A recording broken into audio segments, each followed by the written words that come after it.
Hello, it's your favorite librarian, Miss Gertrude. Have a seat and be quiet. Or else. Are you still talking? What did I say? Be quiet. Every time I go to read, all I hear is your voice. Let's see if you can talk when I staple it shut. You think I don't see you under there talking? Think again. Shut it down. Is that you talking again? That's it. I'm done with this. I'm done with this. Hello, everyone. Just kidding. Hello, everyone. Welcome back to another fun-filled, action-packed day of ELA 1 with Mr. Williamson, your favorite class of the day. We have a lot to do, so we're going to jump straight into it. Our quote of the day comes from the author of Lord of the Flies, William Golding, from a quote that we've already read, but I want us to think about it a little closely. He said, "What are we? Humans or animals or savages?" Today, we're going to take a look at the way that William Golding, the author, portrays the boys on the island, which brings me to our daily objective, what you want to try to be able to do by the end of this class. I can interpret Golding's use of biblical allusions to depict the boys on the island. So, an allusion is like a reference to something, okay? So essentially, throughout this novel, and especially in this section, Golding is making references to characters from the Bible. So he's comparing things from the Bible to the characters in our book so that we can learn more about them. Okay, so by the end of the class, you should be able to tell me about the biblical allusions that Golding is making. All right, everyone. So we are going to start off with some active vocabulary, some important words that you need to know, and will help you understand the lesson. So the first word is incredulous. Incredulous means unwillingness or inability to believe something. Unwilling or unable to believe something. So a way this might be used in a sentence. When I told my niece that the tooth fairy retrieved her lost tooth from under a pillow at night, her incredulous glare showed her disbelief.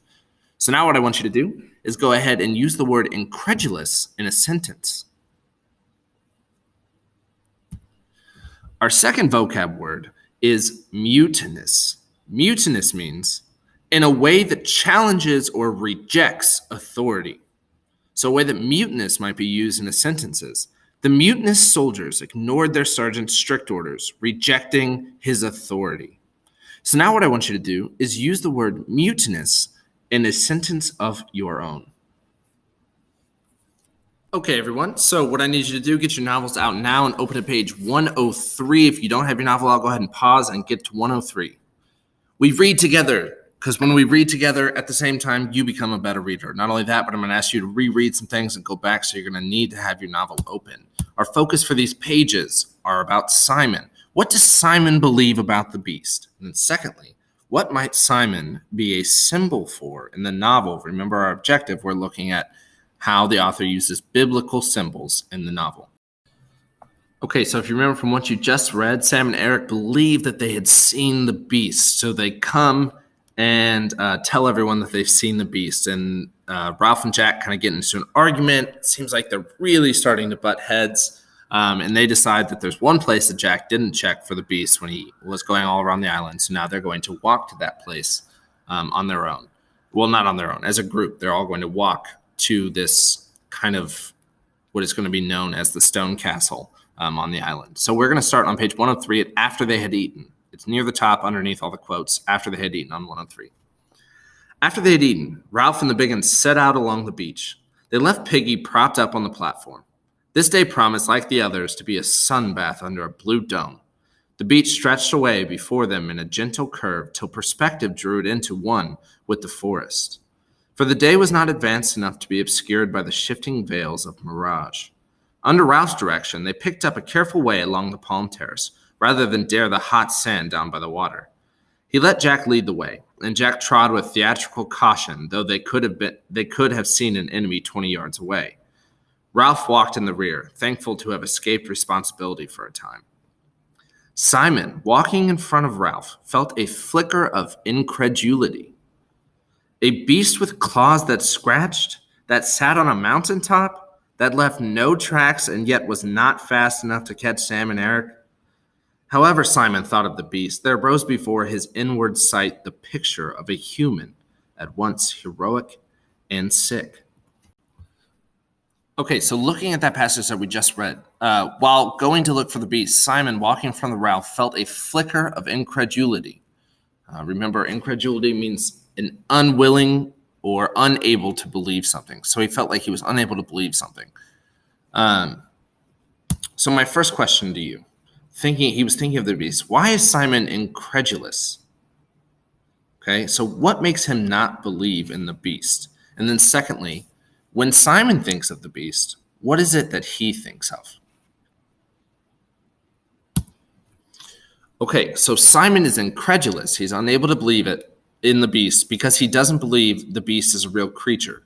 Up here you'll see he thinks that a beast that is so unrealistic that there would be a beast with claws that scratched and sat on the mountain but left no tracks and yet wasn't fast enough to catch Sam and Eric. He's like, that makes no sense. That can't be real. When he thinks of the beast, when Simon imagines the beast, he thinks of a human, which is, quote, at once heroic and sick. So that brings me to my second question.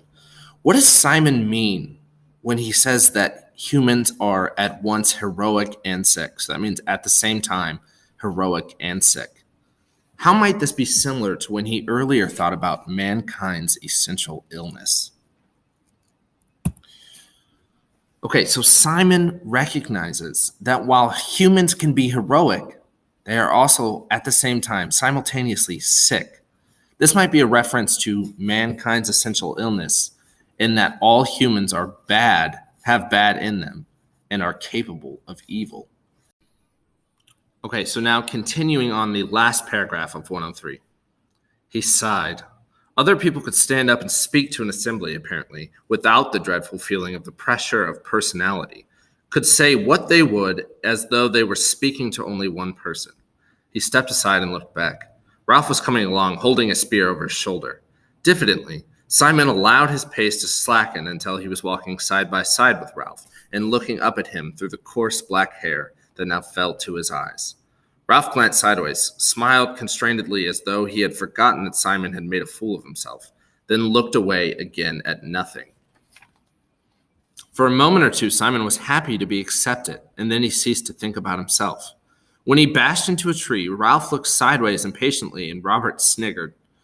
Simon reeled, and a white spot on his forehead turned red and trickled. He started to bleed. Ralph dismissed Simon and returned to his personal hell.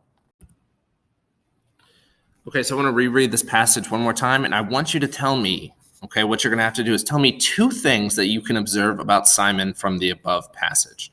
Okay, for a moment or two, Simon was happy to be accepted, and then he ceased to think about himself. When he bashed into a tree, Ralph looked sideways impatiently. So he ran into a tree.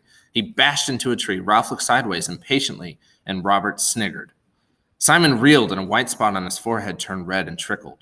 Ralph dismissed Simon and returned to his personal hell. So what are two things that you can observe about Simon from the above passage? Okay, some things you might have observed. Simon seems like an outsider to the group. He was happy that he was being accepted, so maybe that's something that doesn't happen often. Also, he might face ridicule at times. Ralph kind of gave him a little sideways look, was impatient with him, and then Robert sniggered, which kind of means like, idiot. Also, you might have noticed that people don't pay much attention to him. So after this happened, it says Ralph just dismissed Simon. He just quit looking at him, quit paying attention to him. Okay, so now continuing on the last sentence of that first paragraph on 104. They would reach the castle sometime, and the chief would have to go forward. Jack came trotting back. We're in sight now. All right, we'll get as close as we can. He followed Jack toward the castle where the ground rose slightly. On their left was an impenetrable tangle of creepers and trees. Why couldn't there be something in that? Because you can see, nothing goes in or out. What about the castle then? Look. Ralph parted the screen of grass and looked out. There were only a few more yards of stony ground, and then the two sides of the island came almost together so that one expected a peak of headland. But instead of this narrow ledge of rock, a few yards wide, perhaps 15 long, continued the island out into the sea. There lay another of those pieces of pink squareness that underlay the structure of the island. The side of the castle, Perhaps 100 feet high was the pink bastion they had seen from the mountaintop. The rock of the cliff was split and the top littered with great lumps that seemed to totter. Behind Ralph, the tall grass had filled with silent hunters. Ralph looked at Jack. "You're a hunter." Jack went red. "I know." All right." Something deep in Ralph spoke for him. Just to give you guys a little visual. So they've approached this place on the island that is kind of like all these rocks were piled up on top of each other, and it kind of made this like little fortress almost. So they think the beast might live here. So now you're seeing them approach it for the first time. "I'm chief. I'll go. Don't argue." He turned to the others. "You, hide here. Wait for me." He found his voice tended either to disappear or to come out too loud. He looked at Jack. "Do you think?" Jack muttered. "I've been all over it. It must be here." "I see." Simon mumbled confusedly. "I don't believe in the beast." Ralph answered him politely, as if agreeing about the weather. "No, I suppose not." His mouth was tight and pale. He put back his hair very slowly. "Well, so long." So now Ralph is going to go into the stone castle to look for the beast. Okay, so now we are actually going to kind of return to the passage that we just talked about and pair it with one other thing. So this passage is about the crown of thorns. Okay, so this is, I'm not saying any of this is fact, but this is what is written in the Bible. Okay, so according to the Bible, a woven crown of thorns, so like a crown that you put on a king's head, but it was made of thorns, was placed on the head of Jesus during the events leading up to his crucifixion. It was used by Jesus' captors both to cause him pain and to mock his claim of authority. Crucifixion is a method of punishment by death used in biblical times. The victim is tied or nailed to a large wooden beam and left to hang for several days until eventual death from exhaustion or suffocation. So a crown made of thorns was placed on the head of Jesus, and his head was bleeding. So now that we know what the crown of thorns is, we're going to go back and look at this passage and see if there's anything that we can learn from it. So for a moment or two, Simon was happy to be accepted, and then he ceased to think about himself.